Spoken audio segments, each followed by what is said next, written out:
primeiro problema que eu verifico no cenário atual é o problema que diz respeito ao regime jurídico licitatório. Hoje nós temos uma lei federal, que é a Lei 8666, que regula as licitações para a administração pública federal e para a maioria dos estados e municípios. É uma lei muito antiga, uma lei defasada, uma lei que já deveria ter sido atualizada há muito tempo. É uma lei que ela é muito rígida em alguns pontos quando não deveria ser e muito flexível quando também não deveria ser. Enfim, é uma lei que precisa ser repaginada, repensada.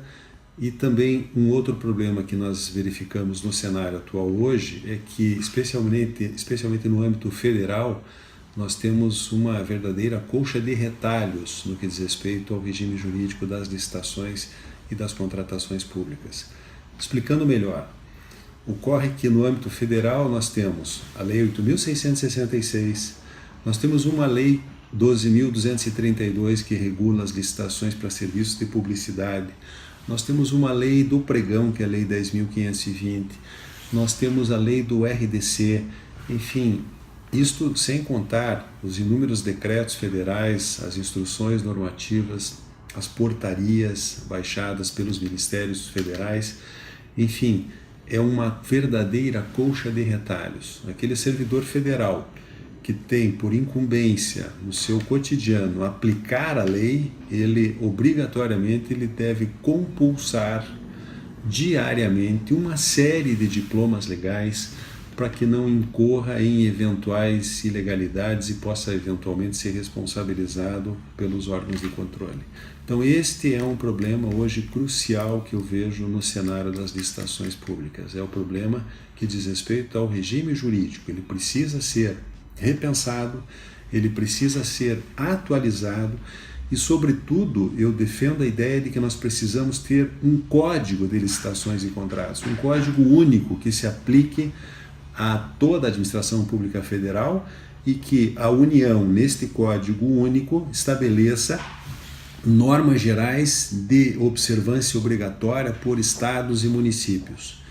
É preciso nós ressaltarmos que os estados e os municípios têm competência para legislar sobre essa matéria, mas os estados e municípios não podem contrariar as normas gerais que são fixadas de forma privativa pela União. Ou seja, remanesce para estados e municípios a possibilidade de legislar apenas sobre normas específicas de licitações e contratos, o que já é um grande avanço, o que já é uma grande coisa em matéria de legislação.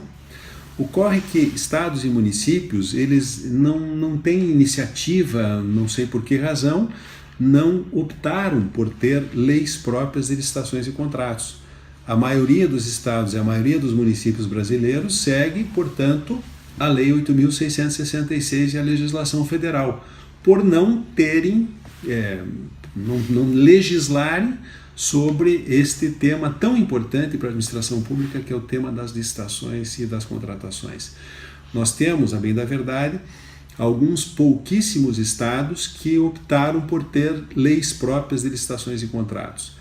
Cito aqui o caso do estado do Paraná, que nós temos uma lei específica, uma lei própria do nosso estado, que é a Lei 15.608 de 2007.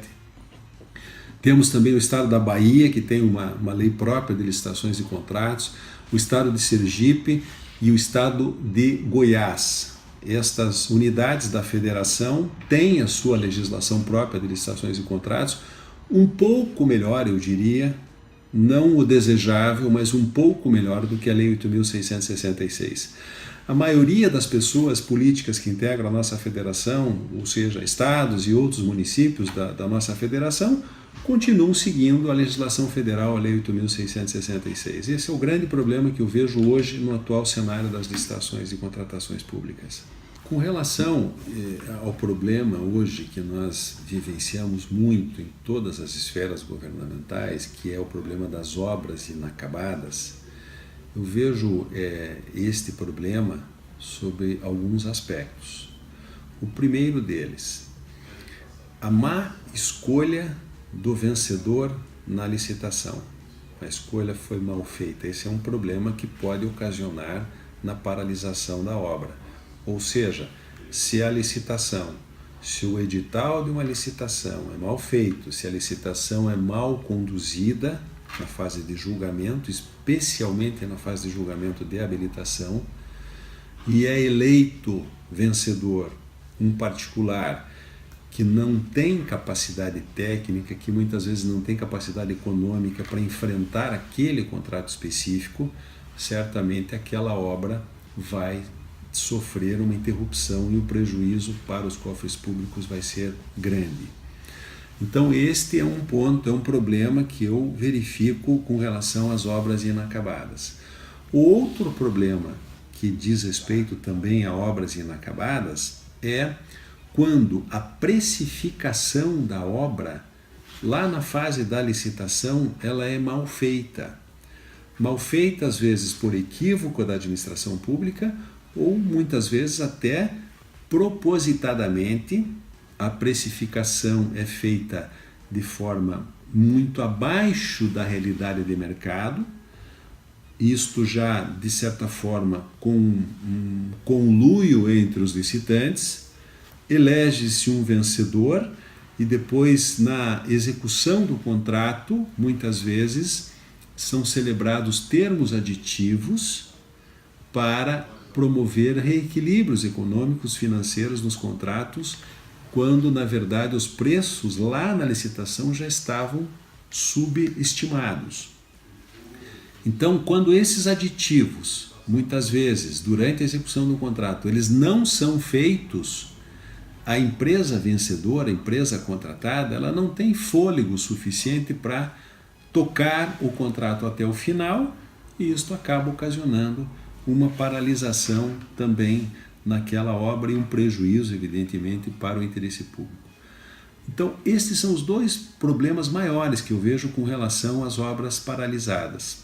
O problema da habilitação, da licitação mal conduzida, da habilitação mal feita, da habilitação muito pouco rigorosa, às vezes, não é?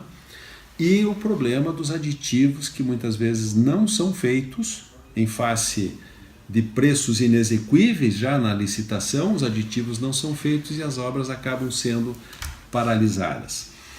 É importante destacar que, com relação à precificação das obras, na lei das estatais, que é uma lei recente, é uma lei de junho de 2016, há uma sistemática nova para as estatais, nova em termos, porque essa sistemática já existe na lei do RDC. Mas na lei das estatais, fixou-se como regra a manutenção do sigilo da precificação feita pela administração pública, pela administração da estatal. Então o que acontece? Se uma estatal lança uma licitação hoje, pela nova lei 13.303, se ela lança uma licitação, ela deve manter sob sigilo o orçamento que ela mesma faz para aquela obra, para aquele objeto colocado em disputa. Isso, na verdade, a meu juízo, é muito salutar. É salutar na medida em que obriga os licitantes a fazerem orçamentos, e orçamentos que vão refletir com muito mais fidedignidade uma realidade de mercado. Quando, veja, por outro lado, quando a administração pública lança uma licitação e ela de antemão ela já dá publicidade de quanto que ela está disposta a gastar, é natural que as propostas que ela receba estejam muito próximas daquele orçamento que tornou-se público. Ao passo que, se eu mantenho sob sigilo quanto que eu estou disposto a gastar, isto obriga os particulares a promoverem, a elaborarem orçamentos fidedignos que retratem com fidedignidade a realidade de mercado. Então este é um fator também que eu reputo importante e que vai ter um reflexo, evidentemente, na questão das obras paralisadas.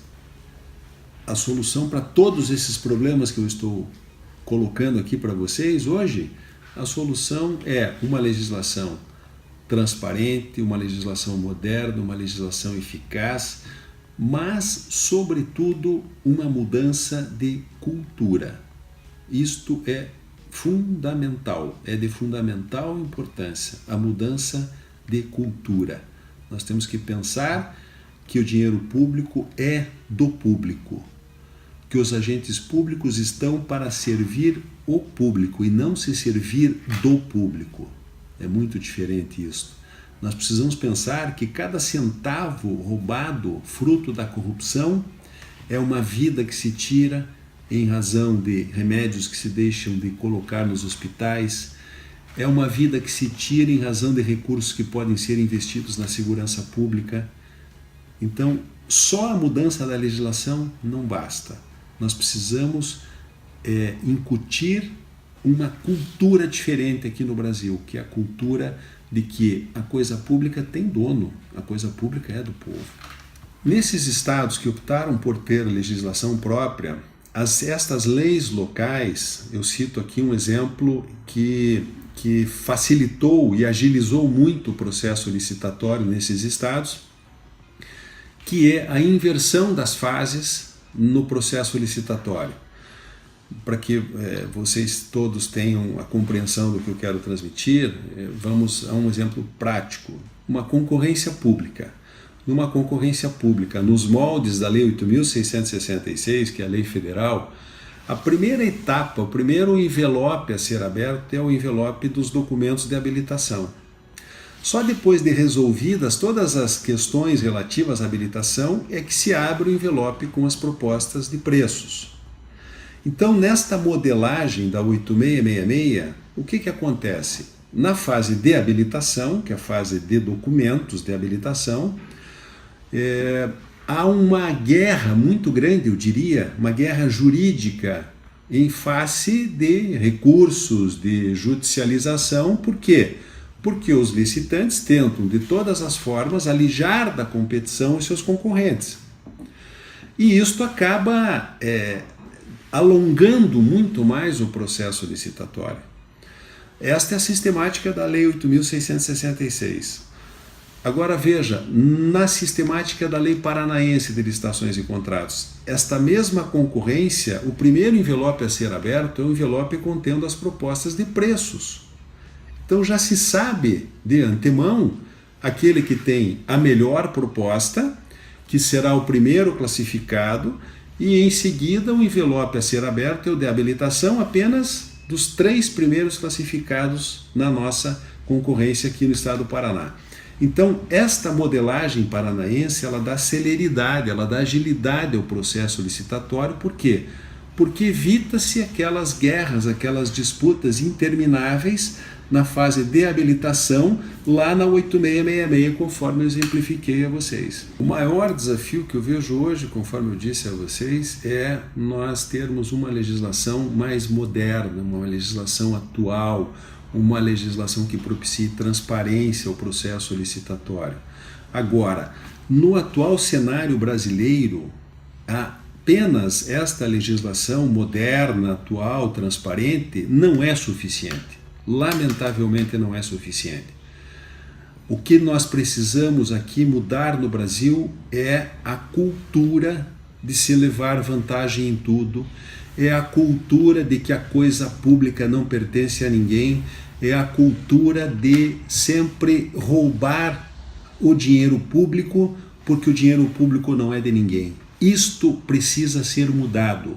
Só a legislação moderna, transparente e ágil não é suficiente para nós mudarmos este cenário nefasto da corrupção. Vejam, por exemplo, vamos citar aqui este caso que está na mídia, está sendo divulgado todos os dias, que é o cenário da Lava Jato, o que efetivamente aconteceu nas licitações da Petrobras.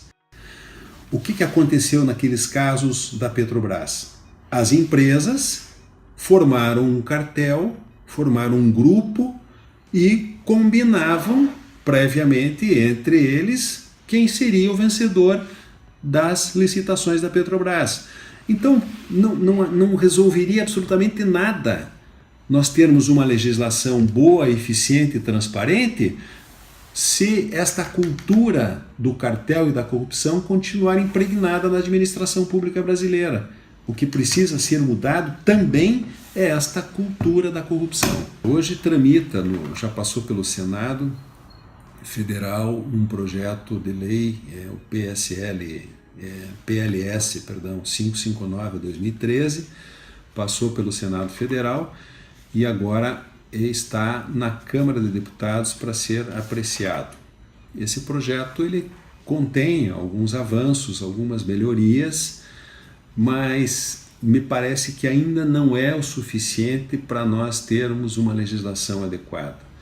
Eu, como oriundo de um órgão de controle, passei mais da metade da minha existência, foram 35 anos dentro do Tribunal de Contas do Estado do Paraná, sou um ferrenho defensor do fortalecimento dos órgãos de controle, não só dos tribunais de contas, mas também do Ministério Público, da sociedade como um todo, que desempenha um papel fundamental no controle dos atos da administração pública, e também, por que não dizer, da própria imprensa, que também desempenha um papel fundamental no controle da administração.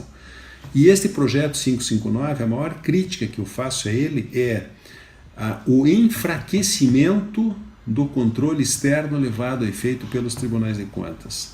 Só para que vocês tenham uma ideia, os tribunais de contas hoje eles têm poderes para suspender uma licitação em andamento ou até mesmo para determinar a suspensão de um contrato em andamento. Por meio deste projeto, se aprovado e sancionado pelo Presidente da República, haverá um enfraquecimento deste poder dos tribunais de contas, na medida em que o projeto obriga que os tribunais de contas, ao determinarem a suspensão de qualquer contratação, de qualquer contrato em execução, os tribunais de contas têm que motivar, sobretudo, a decisão, indicando a solução para aquele problema. Então, há um enfraquecimento potencial do exercício do controle externo pelos tribunais de contas.